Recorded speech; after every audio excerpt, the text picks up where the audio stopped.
Doctors are saying if you knew the truth about these foods, you wouldn't eat them. Is this really dangerous, or is this nutritional fear-mongering yet again? Let's find out. Hi, I'm Dr. Eric Westman, and welcome to my channel where I review and debunk nutritional misinformation online. In this video, we're going to listen to Talking with Docs. These are two surgeons who take on just about any topic, really. They're going to talk about oxalates. Oxalates are found in vegetables. Let's see what they think. Be sure to wait till the end where you hear my final thoughts. Oxalates. Do we even need to worry about them? I feel like lots of people are talking about them. So we're going to talk about what they are, what they do, why they matter, and what it means to you and what you eat on a daily basis. Well, so if you've not heard from Talking with Docs before, I've reviewed some of their videos before. I like them in that they are pretty casual and they're trying to get information to their patients. But of course, that means they're going to be looking for information on the internet the best they can, have the traditional biases that surgeons or even doctors or even the general public might have. And in this case, talking about oxalates, well, I'm not a surgeon, so don't ask me about the latest surgical techniques, which you might want to ask them about. But that said, let's see what they have to say, what they've learned about oxalates. Talk there. If I have it next week, we'll know it was contagious. Fair. All right, oxalates, B2O4 with a charge of -2. I thought you might. What? It was the oxalic acid oxalate. So this is a compound that is only found in plants, Okay. not found in any animals. So this is interesting, huh? A compound only found in plants, and you don't have to eat them, or do you? And how much should you eat? That's how we're going to kind of end the video. So let's just learn more about oxalates. All right, oxalates, B2O4 with a charge of -2. I thought you might. What's the deal with it? So oxalic acid oxalate. So this is a compound that is only found in plants, Okay, not found in any animals. there you go. And it's described as something called an anti-nutrient.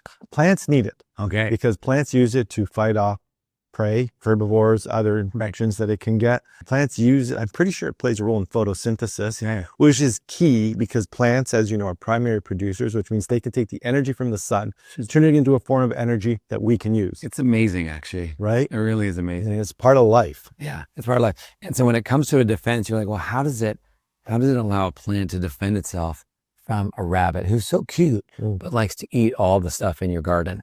So what an anti-nutrient is, it can make the host that eats it feel unwell. Right. And the main issue in humans is people say, well, oxalates lead to kidney stones. We're going to talk about that in a sec. Yes.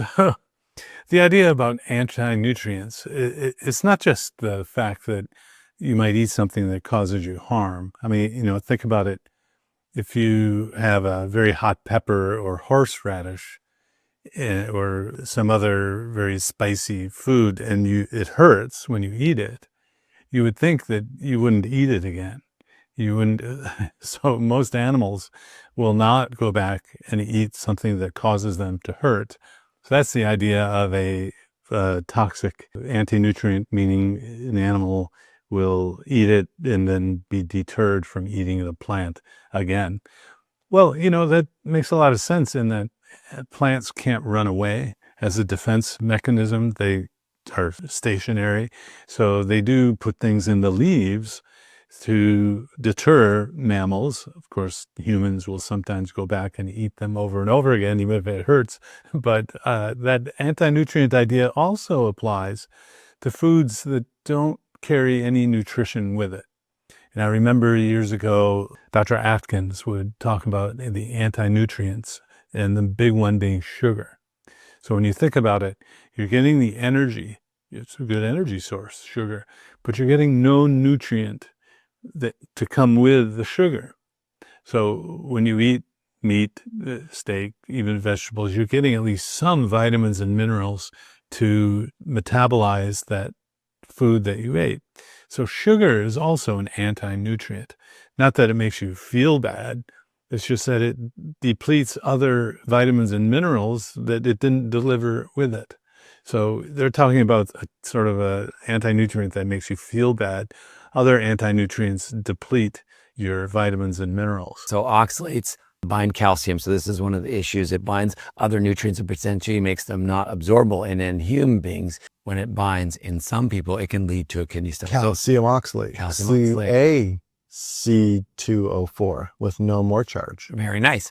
So how common are kidney stones? So we're like, was this a problem for you? You're watching, like, I haven't had a kidney stone. Do I have to worry about oxalates? Well, 1 in 10 people in the world get kidney stones. There's some variation, but generally speaking, it's shocking, right? So it's a lot of people. So 1 in 10, that's first thing. Of those people, 50% of those people are going to have another kidney stone. So sorry if you've already had one, buckle down because you might have another one. Right. 20, go ahead. No. There's a genetic component. I was going to say. That's, yeah. So 20 to 40% of people have a first degree relative that's had a kidney stone before. So if your dad has a kidney stone, also buckle down. So oxalates can cause kidney stones, and they're not uncommon. If you've had a kidney stone, you probably were told, well, that happens, and you wait until a second one, that then you get referred to the kidney stone specialist typically. But calcium oxalate stones are the most common kidney stones that are seen and people experience. And if you do get kidney stones, you want to be sure to hydrate, especially in the hot weather. You want to make sure the kidney is flowing, like in that picture. The kidney, you want to make sure the urine is flowing, like in that picture, so you don't get the calcium stones to form. Let's talk about where we find oxalate. So we said it's not in animal products. This is actually one of the reasons that I think some keto and carnivore and super low carb people say, hey, eat like us, don't eat any plants because of the oxalate. So yeah, and along those lines, so what you're seeing is the kind of typical medical response to what oxalates are, what they do. They cause kidney stones. There's an advanced course to what oxalates can do. And especially if you've been on a plant-based diet for a long time, you might store excessive oxalate. And then there's this phenomenon called oxalate dumping.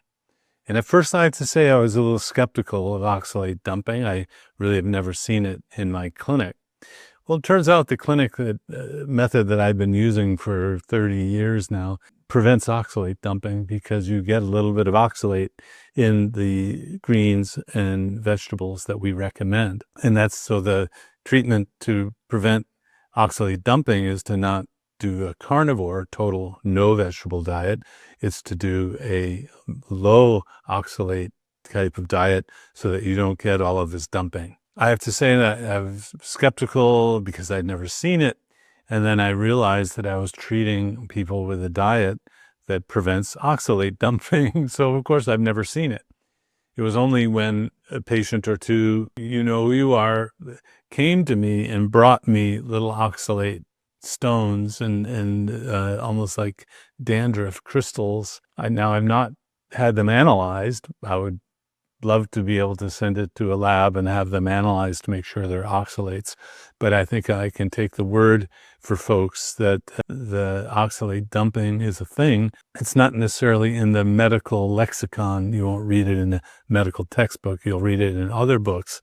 And the way to prevent oxalate dumping is to have a little bit of oxalates along the way. Carnivores 1, vegans 0. Right. Okay.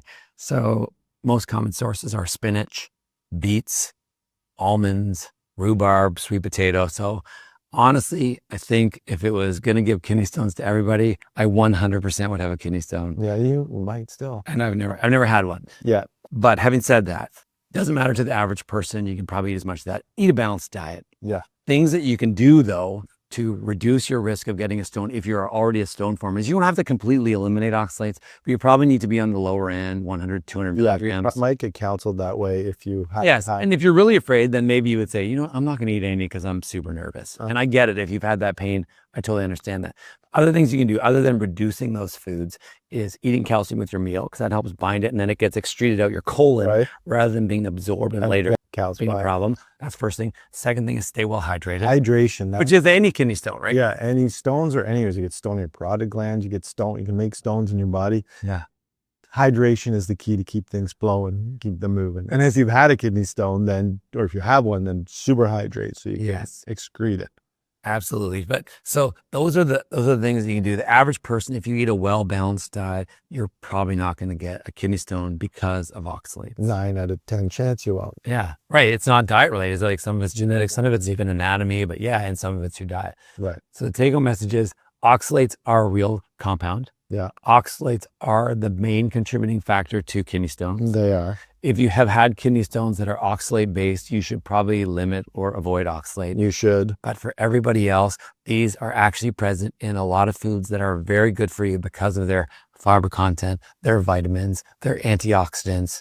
So back to plant-based eaters 1. Well, so the main point is foods that have oxalates are not necessarily required in the human diet. And here it sounded like just like an apology or a rationalization of, well, if the poison doesn't hurt you, keep having the poison, or in some people it just doesn't harm them, fine. The big picture view of oxalates being something in the plant to deter the mammal from eating it is an interesting concept, isn't it? So the amount of oxalates that we typically would ask people to eat when they start out on my program is really low. It's in, we recommend 2 cups of leafy greens and 1 cup of a non-starchy vegetable for the whole day, not each meal, but the whole day.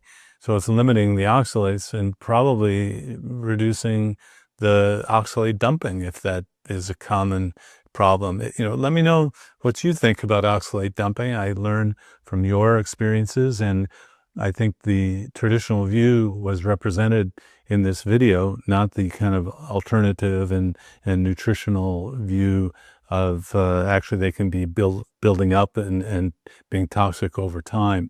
A book that you may want to look at is written by Sally Norton about toxic superfoods, raising the potential alarm that a lot of the foods people think are healthy are really not over the long run.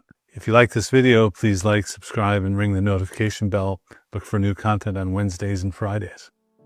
If you enjoyed this video, consider joining our YouTube membership for early access and exclusive live Q&As with me. Just click the join button below or support us with a PayPal in the description.